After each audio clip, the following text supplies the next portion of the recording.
સામાન્ય રીતે પોલીસ એટલે ખાકી વર્દીધારી એવા સિપાહી કે જેનાથી ભલભલા ગુનેગારો થરથર ધ્રુજતા હોય.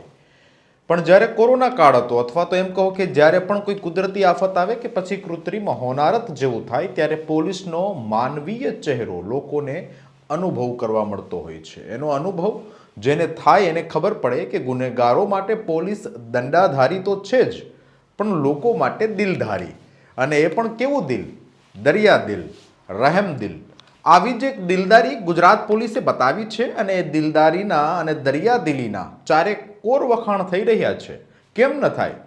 કેમ કે ગુજરાત પોલીસે માવતર બનીને એવું કામ કર્યું છે જે કાબિલે તારીફ છે.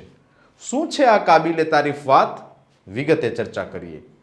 નમસ્કાર, હું છું રિયાઝ. સ્વરાજમાં આપનું સ્વાગત છે. ગુજરાત હોય કે દેશના અલગ અલગ રાજ્યોમાં ઘણીવાર એવું બને છે કે પોલીસના અમાનવીય વ્યવહારની ઘટનાઓ સાંભળવા મળતી હોય છે. પણ આપણા ગુજરાતમાં સુરત પોલીસનો એવો માનવીય અભિગમ સામે આવ્યો છે જેને લોકો હોંશે હોંશે પોંખી રહ્યા છે. સુરતના ડિંડોલી વિસ્તારમાંથી બિનવારસી હાલતમાં એક નવજાત બાળકી મળી આવી. સામાન્ય રીતે બાળકનો જન્મ થાય ત્યારે 6 દિવસે છઠ્ઠી ઉજવવાનો રિવાજ છે, પરંતુ ડિંડોલીમાંથી મળી આવેલી બાળકીની છઠ્ઠી પોલીસ સ્ટેશનમાં જ ઉજવવામાં આવી. એ બાળકીનું નામકરણ સંસ્કાર કરવામાં આવ્યું અને એ દીકરીનું નામ રાખ્યું હસ્તી. આમ તો ભલભલાને રડાવી દે તેવી આ ઘટના સુરત શહેરના ડિંડોલી વિસ્તારમાં આવેલા દેલાડવા ગામની છે. વાત જાણે એમ છે કે દેલાડવા ગામના રામજી મંદિર પાસે તળાવના કિનારે ઠંડીની કડાકા ભરી રાતે તરછોડી દેવાયેલી એક નવજાત બાળકી આજે હસ્તી તરીકે નવી ઓળખ સાથે સુરક્ષિત જીવન તરફ આગળ વધી રહી છે. ઈશ્વરના આશરે છોડી દેવાયેલી આ બાળકી પર જાણે કે કુદરતની કૃપા વરસી હોય તેમ તે હાલ સંપૂર્ણ સ્વસ્થ હોવાનું સામે આવ્યું છે. મંદિર નજીકથી રડવાનો અવાજ સંભળાતા સ્થાનિક લોકો દ્વારા તાત્કાલિક ડિંડોલી પોલીસને જાણ કરવામાં આવી. ઘટનાની જાણ થતાં જ ડિંડોલી પોલીસનો સ્ટાફ સ્થળ પર પહોંચ્યો હતો. ઠંડીમાં નિર્વસ્ત્ર અને નિરાધાર હાલતમાં પડેલી બાળકીની હાલત જોઈ પોલીસ કર્મચારીઓ પણ ભાવુક બની ગયા હતા. પોલીસે કોઈ વિલંબ કર્યા વગર બાળકીની સુરક્ષા અને સારવારને પ્રાથમિકતા આપીને તેને તાત્કાલિક હોસ્પિટલમાં ખસેડવામાં આવી. હોસ્પિટલમાં બાળકીની સારવાર દરમિયાન ડિંડોલી પોલીસનો મહિલા સ્ટાફ, ખાસ કરીને મહિલા પીએસઆઈ બાળકી પાસે પહોંચ્યા હતા. માતૃત્વ ભાવથી બાળકીની સંભાળ લેતા દ્રશ્યો હોસ્પિટલમાં ભાવુક ક્ષણો સર્જી ગયા. બાળકી સાથે વાતો કરવી, તેને થપકીઓ આપવી અને પોતાના સંતાનની જેમ પ્રેમ વરસાવતા પોલીસ સ્ટાફને જોઈને ત્યાં હાજર લોકોની આંખો પણ ભીની થઈ ગઈ હતી. ડિંડોલી પોલીસે આ નિરાધાર બાળકીનું નામ હસ્તી રાખવાનો નિર્ણય લીધો છે.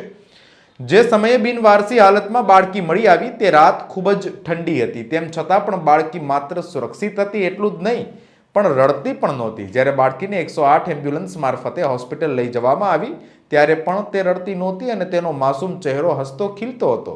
હોસ્પિટલમાં રસીકરણ અને તમામ મેડિકલ પ્રક્રિયા પૂર્ણ કર્યા પછી સારવાર આપી અને બાળકીને બાળ સંરક્ષણ ગૃહમાં મોકલી દેવામાં આવી. નવજાત બાળક રડતું હોય તે સ્વાભાવિક છે, પરંતુ કડકડતી ઠંડીમાં પણ તરછોડી દેવાયેલી નવજાત બાળકી ફૂલની જેમ ખીલતી હતી અને એટલે તેનું નામ પોલીસે હસ્તી રાખ્યું. સૌથી મહત્વની વાત એ છે કે બાળકી મળી આવી તેના 6 દિવસ પછી ડિંડોલી પોલીસ દ્વારા તેની છઠ્ઠી ઉજવવામાં આવી. જાણે કે ઘરનો પ્રસંગ હોય તેમ મંડપ સજાવટ કરવામાં આવી. કર્મકાંડ દ્વારા હિન્દુ રીતિ રિવાજ પ્રમાણે બાળકીની છઠ્ઠી મનાવવામાં આવી. મંત્રોચ્ચાર વચ્ચે નામકરણ સંસ્કાર થયું અને બાળકીને હસ્તી નામ આપવામાં આવ્યું. કેમ કે બાળકી જ્યારે મળી ત્યારથી પોલીસ અને ડોક્ટરો સામે હસ્તી જ હતી. નવજાત બાળકીના નામકરણ સંસ્કારમાં સુરત પોલીસ કમિશનર અનુપમસિંહ ગહેલોત તેમના પત્ની સંધ્યાસિંહ ગહેલોત સાથે ઉપસ્થિત રહ્યા હતા.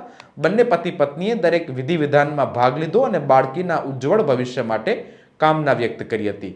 સમગ્ર ઘટનામાં મહિલા પીએસઆઈની ભૂમિકા ખૂબ જ મહત્વપૂર્ણ હતી. આ જ મહિલા પોલીસ અધિકારી બાળકીને પોતાની ગોદમાં ઉપાડીને હોસ્પિટલ લઈ આવ્યા. જે ફોટો સોશિયલ મીડિયામાં વાયરલ થઈ રહ્યા છે તેમાં બાળકી હસ્તી મહિલા પોલીસના ખોળામાં હસતી મુસ્કુરાતી નજરે પડે છે. જે ઘટનાએ પોલીસના માનવીય ચહેરાને ફરી એક વખત ઉજાગર કર્યો છે. મીડિયા સાથેની વાતચીતમાં પોલીસ કમિશનરે જણાવ્યું કે જો સમયસર સૂચના ન મળી હોત તો કોઈ મોટી દુર્ઘટના થઈ શકી હોત. સ્થાનિક લોકો, પોલીસ અને મીડિયાના સહયોગથી બાળકીને સુરક્ષિત રીતે બાળ સંરક્ષણ ગૃહમાં મોકલી દેવામાં આવી છે. આ સાથે જ પોલીસે જણાવ્યું કે બાળકી હસ્તીના નામ પરથી એક બેંક એકાઉન્ટ ખોલવામાં આવશે અને તેમાં પોલીસ કર્મચારીઓ તથા અન્ય લોકો યોગદાન આપશે. ભવિષ્યમાં જ્યારે બાળકીને કોઈ એડોપ્ટ કરશે ત્યારે એની સાથે તમામ રકમ ટ્રાન્સફર કરવામાં આવશે. આ સાથે જ પોલીસે અપીલ કરી છે કે સમાજમાં દીકરીને સાપનો ભારો ન સમજો, એને તુલસીનો ક્યારો સમજો. ક્યારેક આવી રીતે બિનવારસી હાલતમાં ન તરછોડો.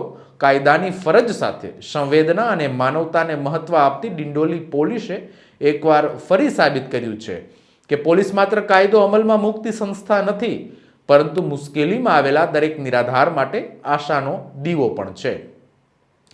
હસ્તીના જીવનમાં ડિંડોલી પોલીસ દેવદૂત બનીને આવી છે અને તેનું ભવિષ્ય ઉજ્જવળ બને તે માટે પોલીસ પરિવાર તરીકે ઊભી રહી છે. આ ઘટના માનવતા, સંવેદના અને ફરજ ભાવનું ડિંડોલી પોલીસે આપેલું જીવંત ઉદાહરણ બની રહી છે.